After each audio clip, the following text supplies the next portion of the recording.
Hey Quacky Ducks, welcome here. Today we're going to be making some kombucha. This is inspired by my friend Tanya. Hi Tanya! She's interested in getting into kombucha. I'm going to actually give her some starter liquid and a SCOBY later on in this process. But it's a really fun project.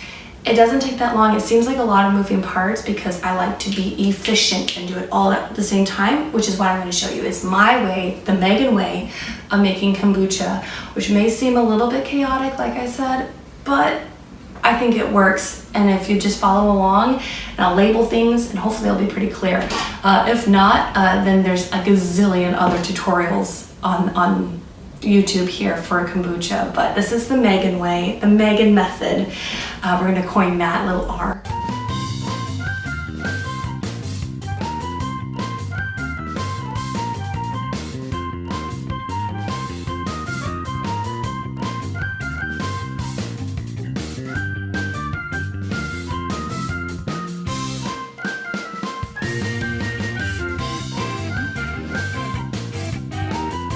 So the key to success is we're going to break this down into 4 stations. By doing this, we're going to be able to move back and forth. You do not need to have a big space to do this. I've really sprawled things out so that is extra clear what I'm doing.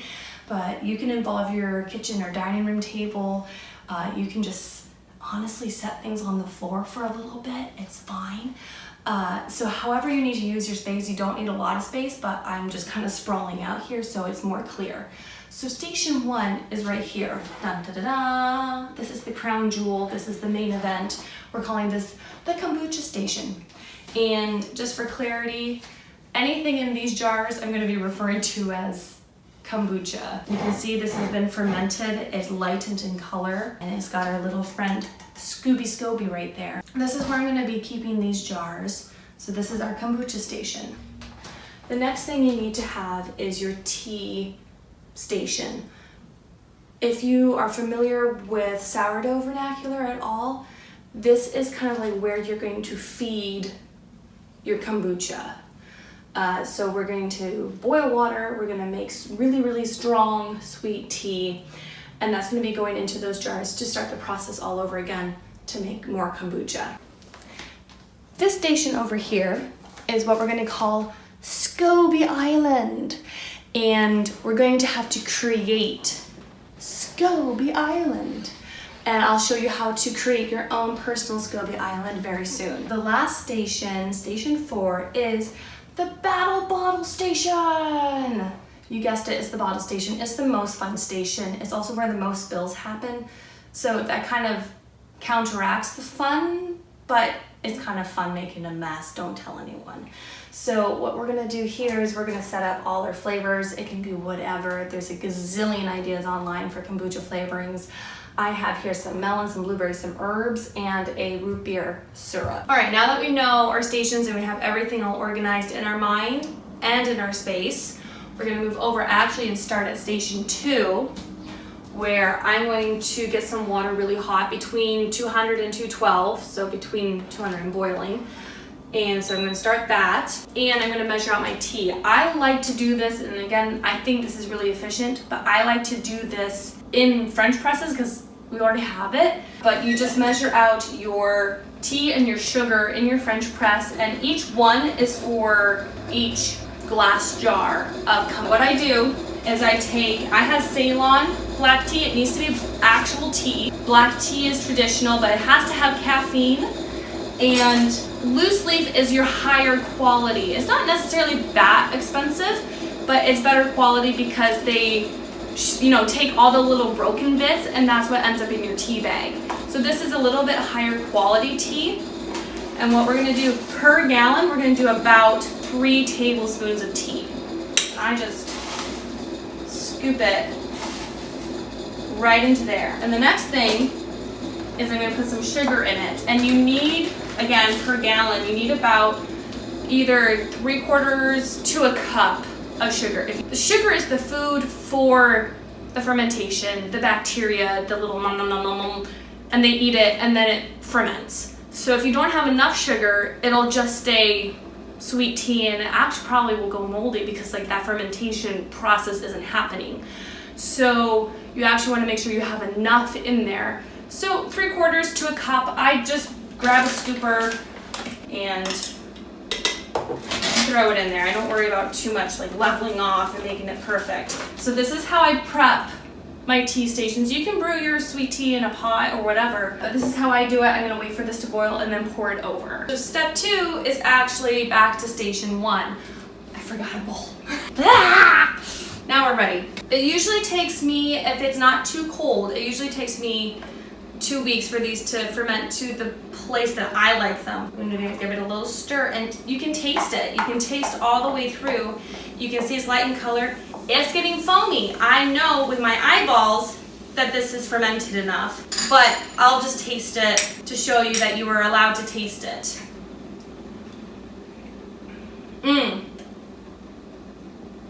So delicious. We're gonna start building our SCOBY island.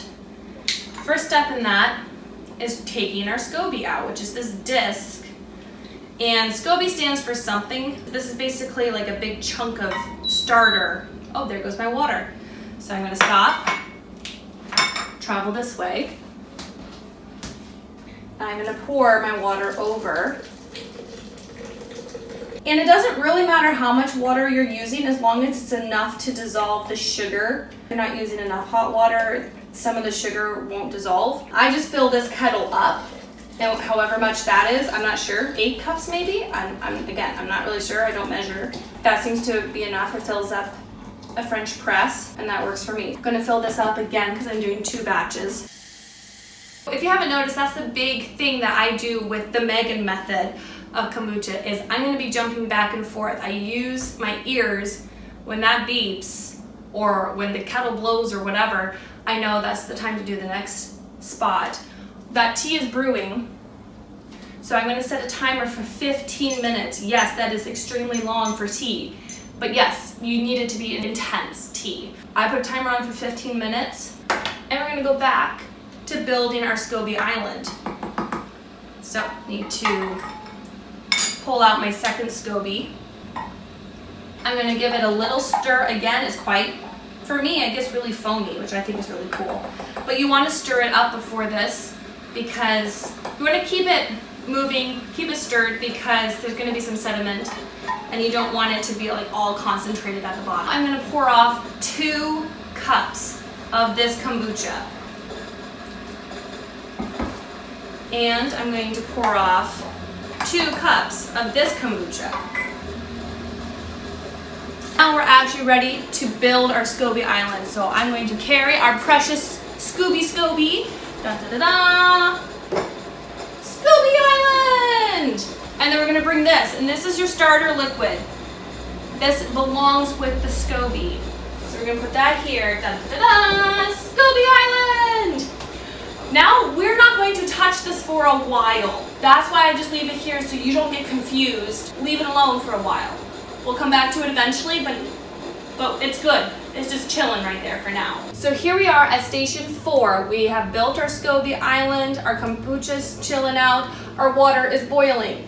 Now we're gonna jump over to station 4 here, and that is our flavor station or our bottle stations. So the easiest way to flavor kombucha is to just chuck some pieces of fruit in the bottom of your bottle. This bottle, as you can tell, is just kombucha that I drank.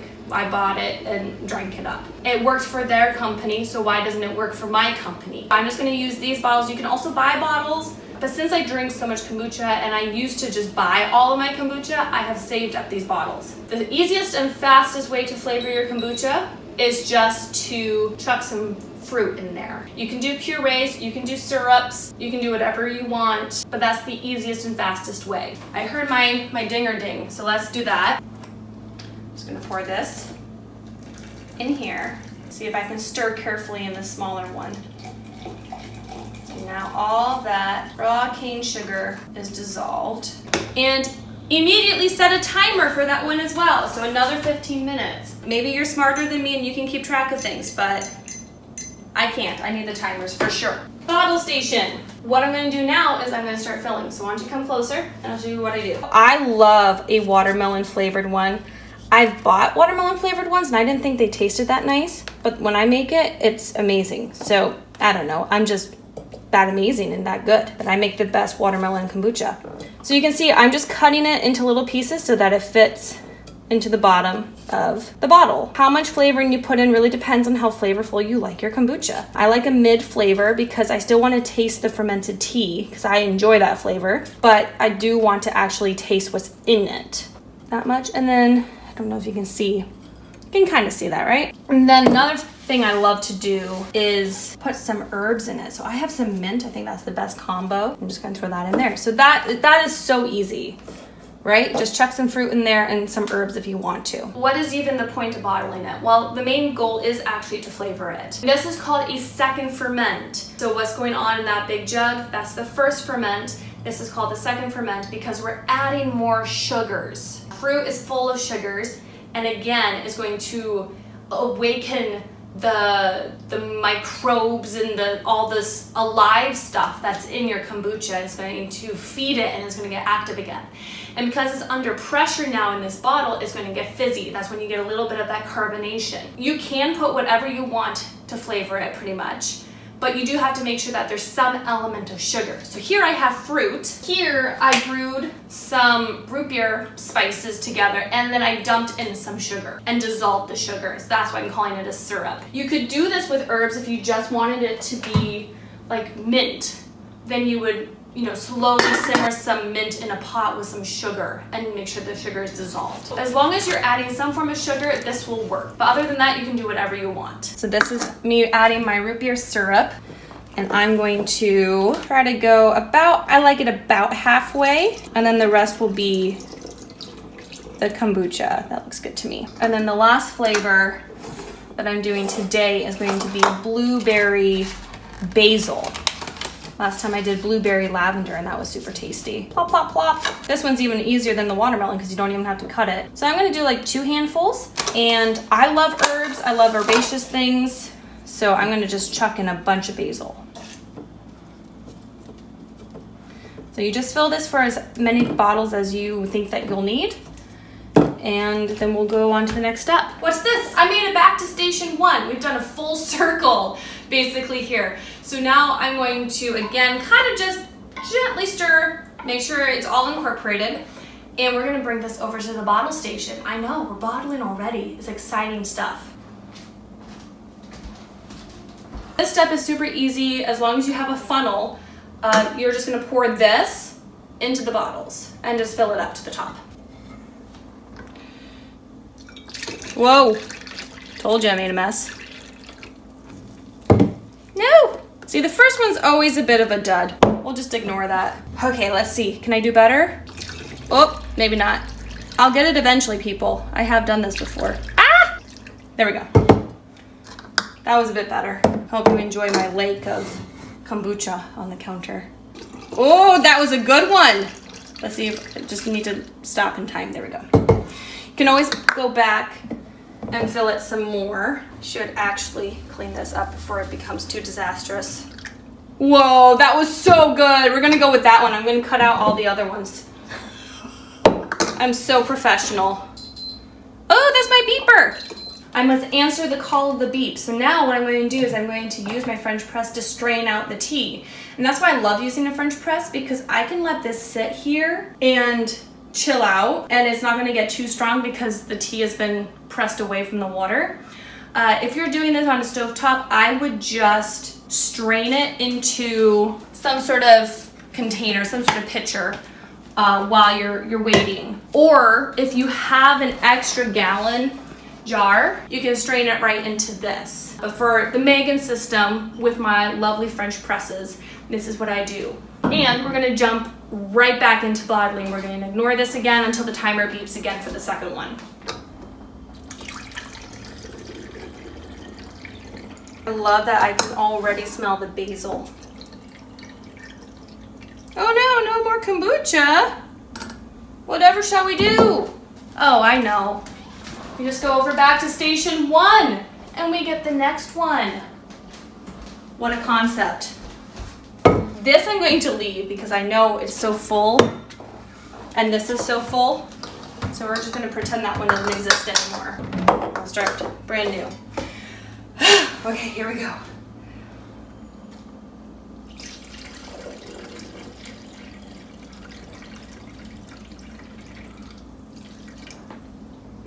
Well, that was so much better than last time.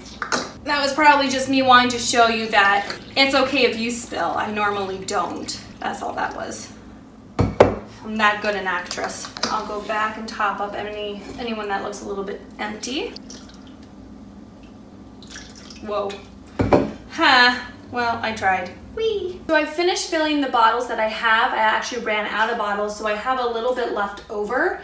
And you can drink it just like this and it's delicious. So I just have a cup of ice here. I'm gonna pour it over and enjoy right now.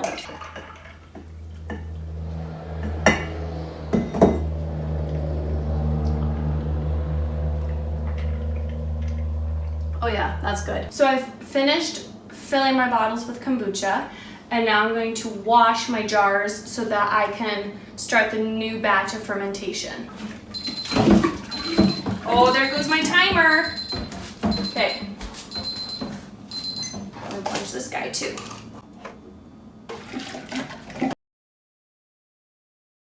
Back at station 1 here, I'm going to put the extremely strong sweet tea into my clean glass jar.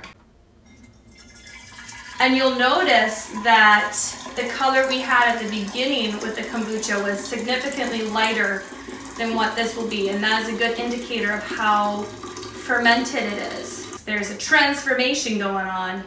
And now I'm going to fill this up almost all the way with filtered water. We want to leave enough space for those 2 cups of starter liquid and for the SCOBY. And for me, that's usually 1 pitcher of water. I'm going to take the temperature now. I'm guessing it's going to be a tiny bit too hot.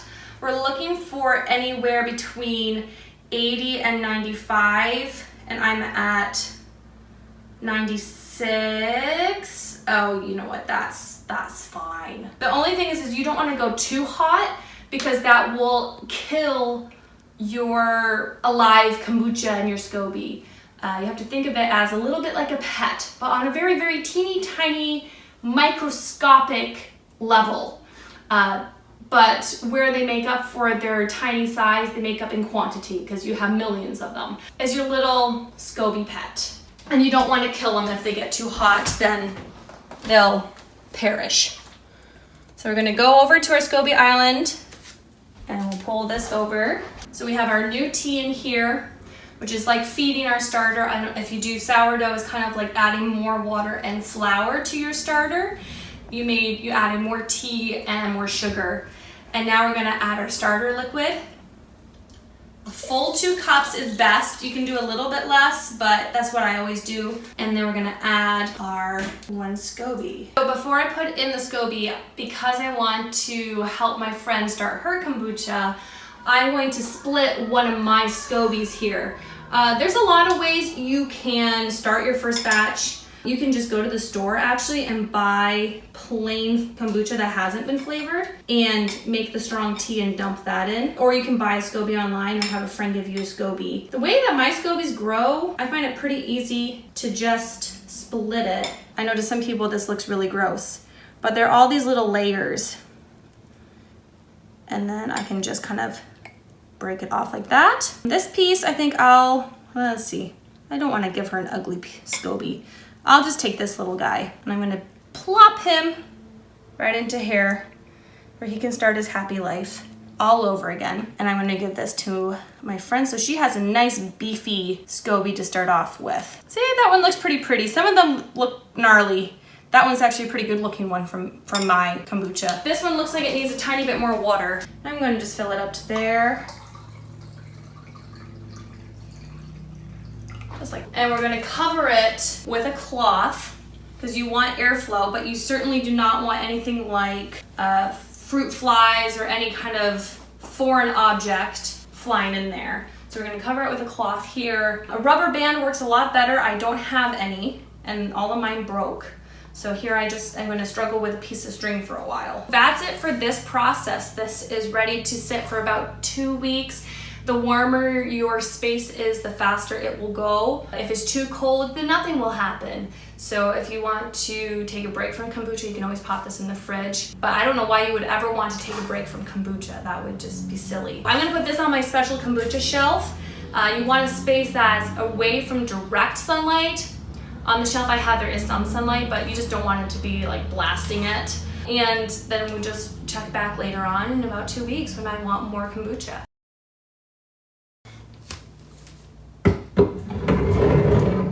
At some point, you're going to have to put the caps on the bottle, and unlike me, who never spills any kombucha anywhere, most people have to wipe the bottles down just to make sure there's no stickiness. So unless you're me, do this step. And you want to make sure you get it on pretty tight. I mean, finger tight. If my brother was doing it, we would never get it off. For some reason, he can tighten bottles ridiculously tight. But for a normal person, just finger tight, but pretty firm. And that will build up the gases so that it'll be a little bit more carbonated. These second ferment faster than the first ferment also. They're smaller bottles, so that makes sense. I leave these for 3 to 5 days. If I've run out of kombucha, it might be closer to 3. If I still have some, it'll be 5, maybe 6. Just keep an eye on it. I've never had much problem with, I've never had any explosions. I have had a few burblings and a little bit of leakage. On one time when I did the cubes of fruit, they ferment a lot faster than like the root beer flavor. Just watch out for that. You know, it's not been an issue, but if you're worried, like don't have it on your like favorite something that gets ruined with water. I don't know what that would be, but you know, something to keep in mind. This one is so full. Whoops. So how I'm gonna give this to my friend is I'm gonna just use this jar. It came with a lid, even though I don't use that for fermenting the kombucha. I can screw that on so she can transport it to her house. So I'm just going to plunk Mr. SCOBY Jr. down in here and give her some starter liquid, because I really think like you do need the SCOBY, but this is really powerful stuff and that will really help your fermentation. So I almost think this is more important than the SCOBY, because if you have this, you'll grow your own SCOBY. So if you don't have this, you got nothing. I'm going to just cover this and then I'm going to give it to my friend. And then for myself, we have the last spot of tea. Same as before, put the tea in, put the water in, make sure it's between, I don't know, like 95-ish degrees is good. I think as long as you're under 100, you'll be fine. You don't need a fancy instant read thermometer. Any regular thermometer will work, but this is obviously really nice to have. So here I'm at 89, 90, so that's perfect. In goes the SCOBY and whatever juices are left over, and the 2 cups we reserved from earlier. And again, cover with a cloth, put in your special kombucha hidey hole, and you're done. That was the whole process. Now it's just clean up.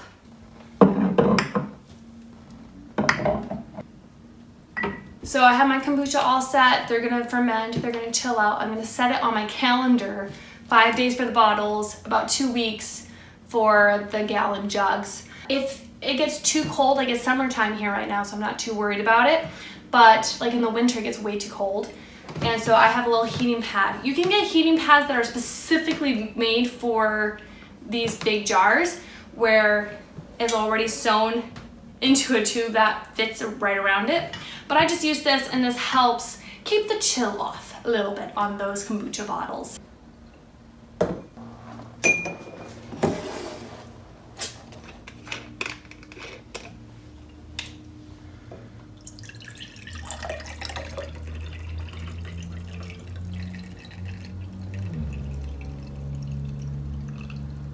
And what I do is I just, as soon as I finish pouring it, I rinse out the bottle so it gets really clean and you can use it again.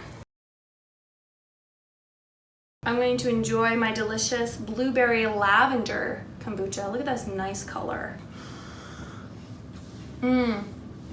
So good. So I'm gonna answer a few kombucha questions. If you have any more questions than what we cover here, you can just leave them down in the comments and I'll try my best to answer them. What is kombucha? Kombucha is fermented tea. And what does it taste like? Fermented tea. Can I use honey instead of sugar? Oh, good question. Because a lot of people prize kombucha for its health benefits. I actually started drinking kombucha because of my health issues, and I was trying to avoid drinking soda. I drank a couple sodas a week, and then all of a sudden I started having really bad reaction to alcohol, so I cut out all beer and all wine. Not that I had that much to begin with, but yeah, I just cut that out. But then I'm like, okay, water's getting really boring. What can I do? And then I discovered kombucha, and because it's fermented, it's really good for your gut and is low in sugar because it is fermented. So the sugar you do put in gets eaten up, so there's really actually not that much sugar in it. So back to the honey question, I understand that you're like, oh, honey is a better natural source of sweetener, so that must be healthier. So if I use that for the kombucha, the whole thing will be even healthier. And that's a good idea, but it doesn't work in reality because honey already is a quasi-fermented food, and it has that antimicrobial property to it. Actually, in ancient times, doctors would put honey on wounds so that the bears would come and eat the people with the wounds, and then the doctors didn't have to worry about it anymore. All that to say is that honey doesn't work very well because it actually counteracts the live bacteria in the kombucha. Is it a lot of work? I don't think so. Even with filming and everything, I think it took us less than 2 hours. And if I'm just doing it myself or with my lovely assistant who's not actually holding the camera but actually helping me, we can do it in an hour. The more gallons you do at one time, the longer it'll take, obviously, but we did 2 gallons today. Considering that a bottle, like a 16 ounce, like 12 to 16 ounce bottle of kombucha retails for like $4.50 in my region each, and it is so much cheaper to make your own. I was drinking a kombucha a day and I'm like, this is getting expensive. So even with buying your own tea and your own sugar and your flavorings, it is way cheaper. And with your labor, I do think it's important that you value your time and you think about how much time you're actually putting into it. But you're doing this like once every 2 weeks, and that's it. Like let's say like outside number of 2 hours every 2 weeks. It is completely worth it. And you just have a beautiful drink in your fridge anytime you're thirsty. It's so thirst quenching as well. Like it slacks the thirst. And not many things do that, and it's worth treasuring. Okay, I love fruit flavors, but it's winter. What do I do? That is a really easy answer for you. Is just use frozen fruit.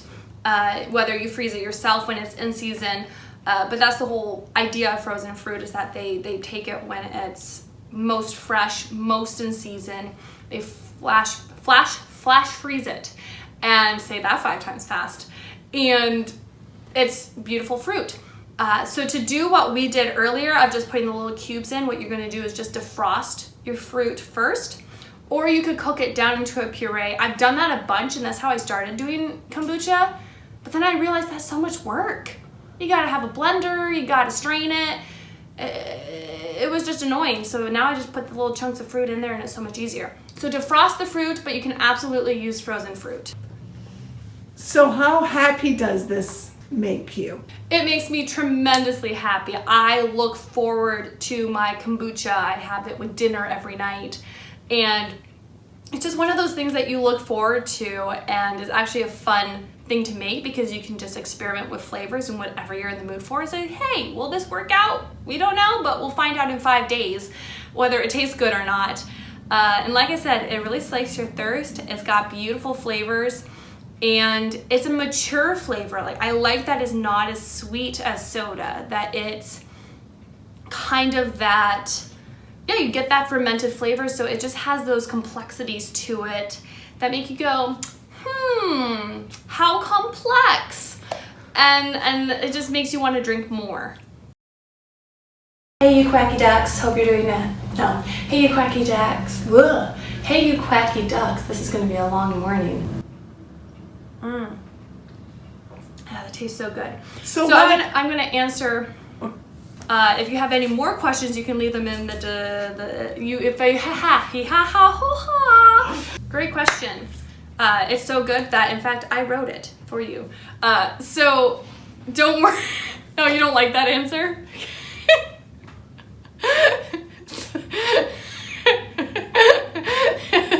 Is that not good? You want me to answer it again?